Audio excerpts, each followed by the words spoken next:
යාළුවනේ ඔයගොල්ලන්ට මේ ගමන අපි අලුත්ම අලුත් කෑමක් හදන්න යන්නේ. මොකද ඉස්සනේ එන වෙසක් මාසයේදී ඔයගොල්ලන්ට මස් මාංශ වලින් තොරව ඔම්ලට් එකක් හදාගන්න හැටි තමයි මම ඔයගොල්ලන්ට කියලා දෙන්නේ. මොකද ඔම්ලට් එකක් හදනවා කියන්නේ මේක මුං ඇට වලින් හදන ඔම්ලට් එකක්.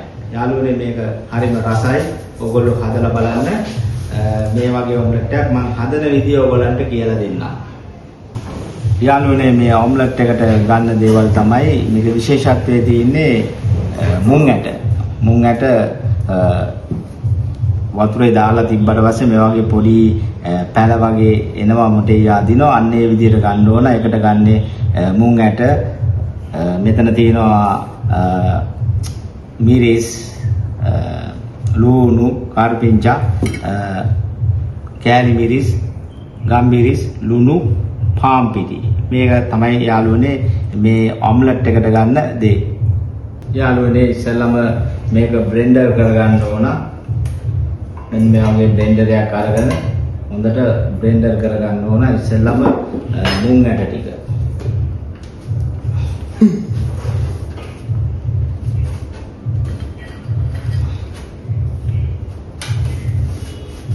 හොඳට බ්ලෙන්ඩර් කරගමු.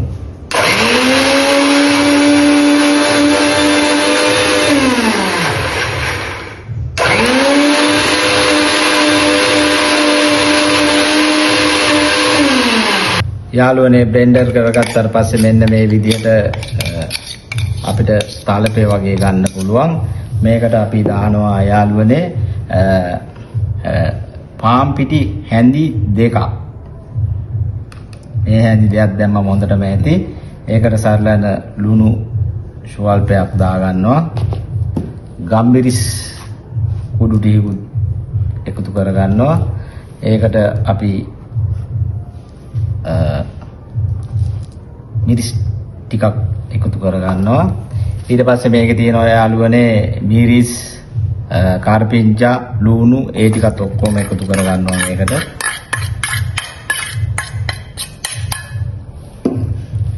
ඊට පස්සේ හොඳට කවලම් කර ගන්නවා මේක. යාළුවනේ මෙන්න මේ විදිහට අපි හදාගත්තට පස්සේ මෙන්න මේ විදිහටයි එන්නේ. මේකට අපිට කරන්න තියෙන්නේ අපි සෝස් පෑන් එකට මේක දාලා ටිකක් රත් වෙනකන් ඉඳලා පොල් තෙල් ටිකක් දාලා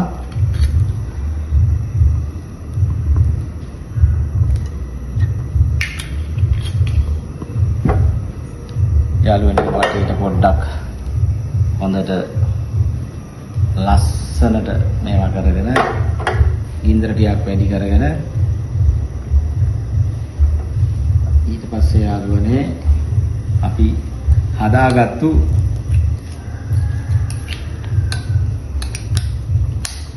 මේ තෙල් ටික රත් වුණාට පස්සේ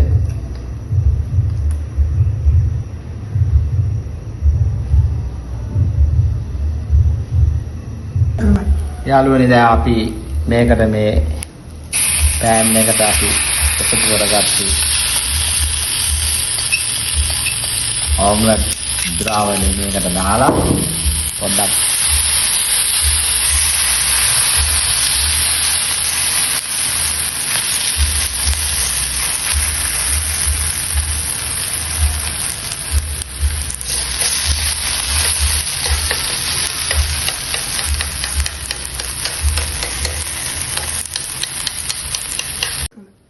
යාළුවනේ මෙන්න මේ විදිහට ලස්සනට මේ ඔම්ලට් එක හදාගෙන තියෙන්නේ. මෙන්න මේ විදිහට එනකන් ඕගොල්ලෝ ලස්සනට මේවා කරන්න. දැන් තියෙන්නේ මේක රස කරලා කන්න විදිහ තමයි දැන් තියෙන්නේ. මෙන්න මේ විදිහට තමයි යාළුවනේ මුං ඇට ඔම්ලට් එක හැදෙන්නේ. මෙන්න මේ විදිහට හදලා කාලා බලන්න. මේ වෙසක් සතියේ ඕගොල්ලන්ට මස් මාංශ වලින් තොරව මේ විදිහට ඔම්ලට් එකක් හදා ගන්න පුළුවන්. යාළුවනේ මෙන්න මේ විදිහට තමයි මුං ඇට ඔම්ලට් එක අන්තිමට තියෙන්නේ. මෙන්න මේ විදිහට හදාගන්න යාළුවනේ. මගේ මිත්‍රයා ඉන්නවා අදත් මේකේ රස බලන්න. පොඩ්ඩක් අපි මිත්‍රයාට දීලා බලනවා.